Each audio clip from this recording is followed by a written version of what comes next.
आज हम जानना चाहते हैं कि हमारे हिंदुस्तान में सबसे नेक दिल इंसान कौन है, जो निस्वार्थ भाव से बिना किसी लोभ के बस इंसानियत के लिए जी रहा हो और गरीबों की मदद कर रहा हो। जहां पना, अगर मुझे कुछ कहने की इजाजत हो तो मैं साफ साफ कहूंगा, शेख सलामत जैसा भला इंसान पूरे राज्य में नहीं है। वो हर रोज सैकड़ों भूखे लोगों को पेट भरकर खाना खिलाते हैं और जरूरतमंदों को अपने हाथों से सोना चांदी के सिक्के भी देते हैं, वो भी बिना किसी स्वार्थ के। हुजूर, उनके घर के बाहर तो हर दिन गरीबों की भीड़ लगी रहती है और शेख साहब सबको खुले हाथों से दान देते हैं और उन्हें भरपेट भोजन भी करवाते हैं।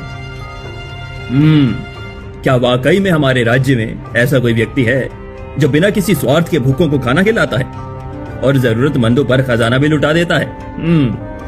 अगर ये सच है तो वाकई इंसान नहीं, फरिश्ता है वो। लेकिन अकबर सिर्फ सुनी सुनाई बातों पर फैसला नहीं करता। कल मैं खुद चलूंगा शेख सलामत की हवेली और अपनी आंखों से देखूंगा क्या वो सच में गरीबों का मसीहा है या फिर सुनी सुनाई बातें हैं। राजा अकबर और बिरबल आमवेश में सादगी से शेख सलामत की हवेली पहुंचे। हवेली के बाहर गरीबों की लंबी कतार लगी है। बच्चे, बूढ़े, औरतें सभी भूखे पेट आशा से खड़े हैं। शेख सलामत ऊंचे मंच पर बैठा है, महंगे कपड़ों में सोने की अंगूठियां पहने। उसके चारों ओर सेवक खड़े हैं। वो हर किसी को देखकर मुस्कुरा रहा है, लेकिन उसके चेहरे पर एक अजीब सा घमंड भी साफ नजर आ रहा है। देखो देखो इन चेहरों को, ये सब मेरे रहमो करम पर जी रहे हैं। अगर मैं रोज इन्हें खाना ना खिलाऊं ना तो ये एक वक्त की रोटी को भी तरस जाएंगे। मैं ही इनका मसीहा हूँ, मैं ही इनका पालनहार। जो कुछ भी है मेरी दया से ही है। लोग कहते हैं ऊपर वाला सब देता है, लेकिन सच तो ये है कि आज इन भूखों का खुदा मैं हूँ। शेख सलामत की घमंड भरी बातें सुनकर दरबारियों की तरह आम लोग भी सिर झुका के चुपचाप खाना ले रहे हैं। कोई उसकी बात का विरोध नहीं करता। जापना, दया जब दिखावे में बदल जाए तो उसका असर पेट पर नहीं आत्मा पर होता है। ये दान नहीं घमंड है, जो शेख सलामत के शब्दों से साफ साफ पता चलता है। तुम बिल्कुल ठीक कह रहे हो बीरबल। इस आदमी की आंखों में सेवा नहीं, सिर्फ घमंड झलकता है। उसे लगता है कि ये रोटियां नहीं बांट रहा, जिंदगियां बांट रहा है और इसीलिए खुद को भगवान समझने लगा है। मगर सच तो ये है, जो मदद करके उसका ढिंढोरा पीटे वो मसीहा नहीं, सौदागर होता है। वहीं भीड़ में खड़े बिरबल और अकबर के चेहरे पर अब गंभीरता और सोच की लकीरें साफ दिखाई देती है। तभी एक बूढ़ी औरत कांपते हाथों से थाली लेने आती है। शेख सलामत उसे देखकर ठहाका मारता है। अरे ओ माँ, फिर आ गई मेरे रहम की छाव में पेट भरने है? आओ आओ, रोज आओ, ताकि ये दुनिया देख सके कि शेख सलामत कैसे भूखों को जिंदा रखता है। वो हंसता है, लेकिन बूढ़ी औरत की आंखों में आंसू भर आते हैं। वो थाली लेकर चुपचाप एक कोने में बैठ जाती है। बिरबल का चेहरा अब और भी गंभीर हो जाता है। हुजूर, आपने देख लिया, ये इंसान मदद के नाम पर घमंड परोस रहा है, खुद को भगवान समझ बैठा है और गरीबों का अपमान खुलेआम कर रहा है। कल मैं आपको वहाँ ले चलूंगा जहाँ सेवा दिल से होती है। वहाँ जाने के बाद आपको समझ में आएगा असली सेवा भावना क्या होती है और असल में मन से लोगों की सेवा करने वाले लोग कैसे होते हैं। अकबर गर्दन हिलाते हैं। दोनों चुपचाप हवेली से निकल जाते हैं। एक छोटा सा गांव, रात का समय, टूटे झोपड़ी, दिया की धीमी लो में टिमटिमाती रोशनी। अकबर और बिरबल साधारण वेशभूष में रामकिशोर के घर पर पहुंचते हैं। रामकिशोर राजा अकबर और बिरबल को पहचान नहीं पाता है। भाई, हम बहुत दूर से आए हैं, सुबह से कुछ खाया नहीं है, काफी भूख लगी है। क्या हमें खाने के लिए कुछ मिलेगा? अगर खाने के लिए कुछ मिल जाता तो आपका बहुत एहसान होता। अरे मालिक, इसमें एहसान की कौन सी बात है? अगर इंसान की भूख न समझे तो फिर इंसानियत किस काम की? आप लोग मेरे घर आए, यही मेरी खुशकिस्मती है। आइए बैठिए, मैं आपके लिए खाने के लिए कुछ लाता हूँ। रामकिशोर अकबर और बिरबल को बैठने का इशारा करता है और अंदर झोपड़ी में जाता है। झोपड़ी के कोने में एक छोटी सी पोटली है जिसमें 2 रोटी और थोड़ा सा गुड़ रखा है। रामकिशोर उसे थाली में सजाकर बाहर लाता है। मालिक, ये रोटियां मेरे रात के हिस्से की है, लेकिन जब घर पर मेहमान आए तो उनका स्वागत करना मेरा सौभाग्य है। इसे खाकर आप मुझे धन्य कर दीजिए। भाई, ये तो तुम्हारा निवाला है। हम 3 लोग और रोटियां 2। तुम भी साथ आओ, बैठकर खाएंगे। भूखा रहकर किसी को खिलाना ये कहाँ का न्याय है? महाराज, अतिथि को भगवान माना गया है। अगर आप दोनों का पेट भर गया तो समझो मेरा भी पेट भर गया। रोटियां तो शरीर का पेट भरती हैं, आत्मा की तृप्ति सेवा से होती है।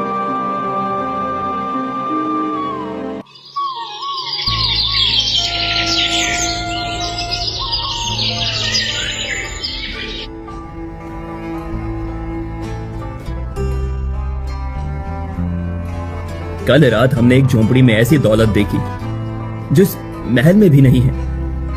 एक तरफ जहां शेख सलामत लोगों को भोजन करा रहा है और खुद को भगवान मान रहा है, और ये कह रहा है कि अगर मैं नहीं रहता तो ये लोग भूखे मर जाते। वही रामकिशोर अपने हिस्से की 2 रोटी खिलाकर अतिथि को भगवान मान रहा है। रामकिशोर को दरबार में लाया जाता है। सिर झुका हुआ, हाथ जोड़कर वो खड़ा रहता है। यही है वो रामकिशोर जिन्होंने बिना जान पहचान, बिना दिखावे हमें रोटी खिलाई, खुद भूखे रहे पर हमारे लिए थाली सजाए। इन्हें नहीं पता कि हम कौन हैं, फिर भी सेवा में कोई कमी नहीं की। रामकिशोर, तूने हमें जो दिया वो रोटी नहीं थी, वो एक सीख थी कि मदद सिर्फ पैसे से नहीं, दिल से होती है। तू गरीब होकर भी इतना अमीर निकला कि तेरा नाम इतिहास में लिखा जाएगा। आज इस दरबार में हम तुम्हें राज्य का सबसे नेक दिल इंसान घोषित करते हैं। ये धन तुम्हारी सेवा की कीमत नहीं, बल्कि मेरी तरफ से एक छोटी सी भेंट है। जहाँपना, ये सम्मान मेरे लिए नहीं, बल्कि मेरी उस भावना के लिए है जिसने मुझे इंसान बनाया। मैं आपसे वादा करता हूँ, जब तक मेरी सांसें चलेंगी मेरे दरवाजे से कोई भूखा नहीं जाएगा, और ये आपके द्वारा दी गई धन दौलत किसी बेबस या लाचार की मदद के लिए खर्च होंगे। मैंने कभी भी अपनी जरूरत पूरा करने के लिए हाथ भी नहीं लगाऊंगा।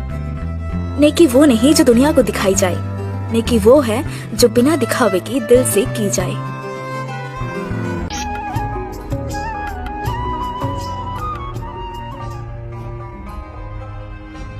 आज हम जानना चाहते हैं कि हमारे हिंदुस्तान में सबसे नेक दिल इंसान कौन है, जो निस्वार्थ भाव से, बिना किसी लोभ के, बस इंसानियत के लिए जी रहा हो और गरीबों की मदद कर रहा हो।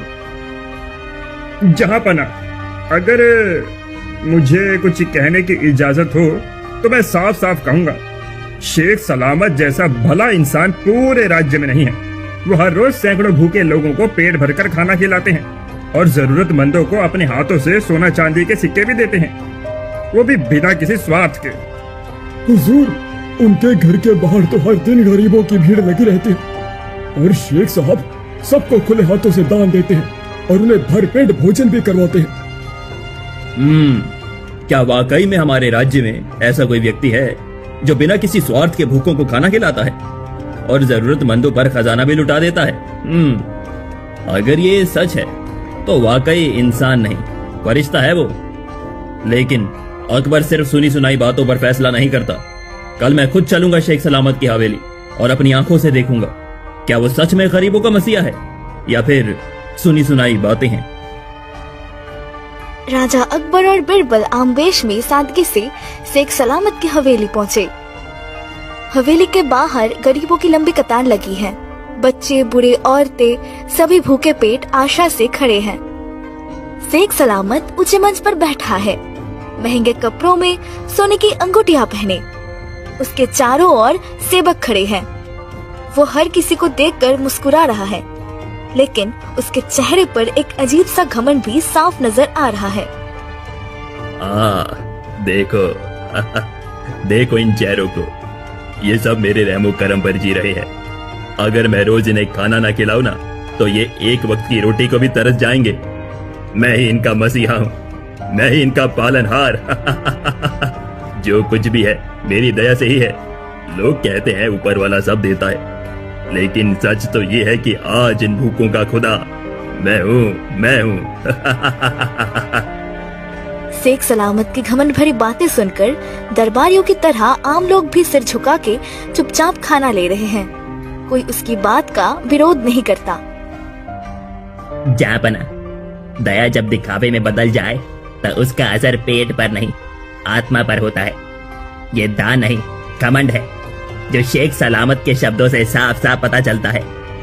तुम बिल्कुल ठीक कह रहे हो बीरबल। इस आदमी की आंखों में सेवा नहीं, सिर्फ घमंड झलकता है। उसे लगता है कि ये रोटियां नहीं बांट रहा, जिंदगियां बांट रहा है, और इसीलिए खुद को भगवान समझने लगा है। मगर सच तो ये है, जो मदद करके उसका ढिंढोरा पीटे वो मसीहा नहीं सौदागर होता है। वहीं भीड़ में खड़े बिरबल और अकबर के चेहरे पर अब गंभीरता और सोच की लकीरें साफ दिखाई देती है। तभी एक बूढ़ी औरत कांपते हाथों से थाली लेने आती है। शेख सलामत उसे देखकर ठहाका मारता है।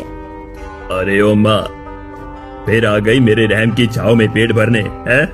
आओ आओ, रोज आओ, ताकि ये दुनिया देख सके कि शेख सलामत कैसे भूखों को जिंदा रखता है। वो हंसता है, लेकिन बूढ़ी औरत की आंखों में आंसू भर आते हैं। वो थाली लेकर चुपचाप एक कोने में बैठ जाती है। बिरबल का चेहरा अब और भी गंभीर हो जाता है। हुजूर, आपने देख लिया, ये इंसान मदद के नाम पर घमंड परोस रहा है, खुद को भगवान समझ बैठा है और गरीबों का अपमान खुलेआम कर रहा है। कल मैं आपको वहाँ ले चलूंगा जहाँ सेवा दिल से होती है। वहाँ जाने के बाद आपको समझ में आएगा असली सेवा भावना क्या होती है और असल में मन से लोगों की सेवा करने वाले लोग कैसे होते हैं। अकबर गर्दन हिलाते हैं। दोनों चुपचाप हवेली से निकल जाते हैं। एक छोटा सा गांव, रात का समय, टूटे झोपड़ी, दिया की धीमी लो में टिमटिमाती रोशनी। अकबर और बिरबल साधारण वेशभूष में रामकिशोर के घर पर पहुंचते हैं। रामकिशोर राजा अकबर और बिरबल को पहचान नहीं पाता है। भाई, हम बहुत दूर से आए हैं, सुबह से कुछ खाया नहीं है, काफी भूख लगी है। क्या हमें खाने के लिए कुछ मिलेगा? अगर खाने के लिए कुछ मिल जाता तो आपका बहुत एहसान होता। अरे मालिक, इसमें एहसान की कौन सी बात है? अगर इंसान की भूख ना समझे तो फिर इंसानियत किस काम की? आप लोग मेरे घर आए, यही मेरी खुशकिस्मती है। आइए बैठिए, मैं आपके लिए खाने के लिए कुछ लाता हूँ। रामकिशोर अकबर और बिरबल को बैठने का इशारा करता है और अंदर झोपड़ी में जाता है। झोपड़ी के कोने में एक छोटी सी पोटली है जिसमें 2 रोटी और थोड़ा सा गुड़ रखा है।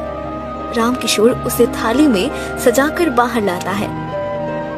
मालिक, ये रोटियां मेरे रात के हिस्से की है, लेकिन जब घर पर मेहमान आए तो उनका स्वागत करना मेरा सौभाग्य है। इसे खाकर आप मुझे धन्य कर दीजिए। भाई, ये तो तुम्हारा निवाला है। हम 3 लोग और रोटियां 2, तुम भी साथ आओ, बैठकर खाएंगे। भूखा रहकर किसी को खिलाना ये कहाँ का न्याय है? महाराज, अतिथि को भगवान माना गया है। अगर आप दोनों का पेट भर गया तो समझो मेरा भी पेट भर गया। रोटियां तो शरीर का पेट भरती है, आत्मा की तृप्ति सेवा से होती है।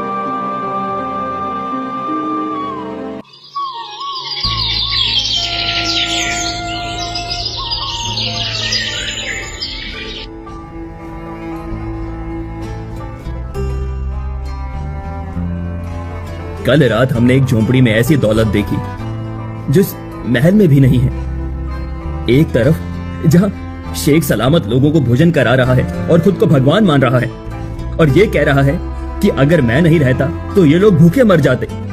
वही रामकिशोर अपने हिस्से की 2 रोटी खिलाकर अतिथि को भगवान मान रहा है। रामकिशोर को दरबार में लाया जाता है। सिर झुका हुआ, हाथ जोड़कर वो खड़ा रहता है। यही है वो रामकिशोर जिन्होंने बिना जान पहचान, बिना दिखावे हमें रोटी खिलाई, खुद भूखे रहे पर हमारे लिए थाली सजाई, इन्हें नहीं पता कि हम कौन हैं, फिर भी सेवा में कोई कमी नहीं की। रामकिशोर, तूने हमें जो दिया वो रोटी नहीं थी, वो एक सीख थी कि मदद सिर्फ पैसे से नहीं, दिल से होती है। तू गरीब होकर भी इतना अमीर निकला कि तेरा नाम इतिहास में लिखा जाएगा। आज इस दरबार में हम तुम्हें राज्य का सबसे नेक दिल इंसान घोषित करते हैं। ये धन तुम्हारी सेवा की कीमत नहीं, बल्कि मेरी तरफ से एक छोटी सी भेंट है। जहाँपना, ये सम्मान मेरे लिए नहीं, बल्कि मेरी उस भावना के लिए है जिसने मुझे इंसान बनाया। मैं आपसे वादा करता हूँ, जब तक मेरी सांसें चलेंगी मेरे दरवाजे से कोई भूखा नहीं जाएगा, और ये आपके द्वारा दी गई धन दौलत किसी बेबस या लाचार की मदद के लिए खर्च होंगे। मैंने कभी भी अपनी जरूरत पूरा करने के लिए हाथ भी नहीं लगाऊंगा। नेकी वो नहीं जो दुनिया को दिखाई जाए, नेकी वो है जो बिना दिखावे की दिल से की जाए।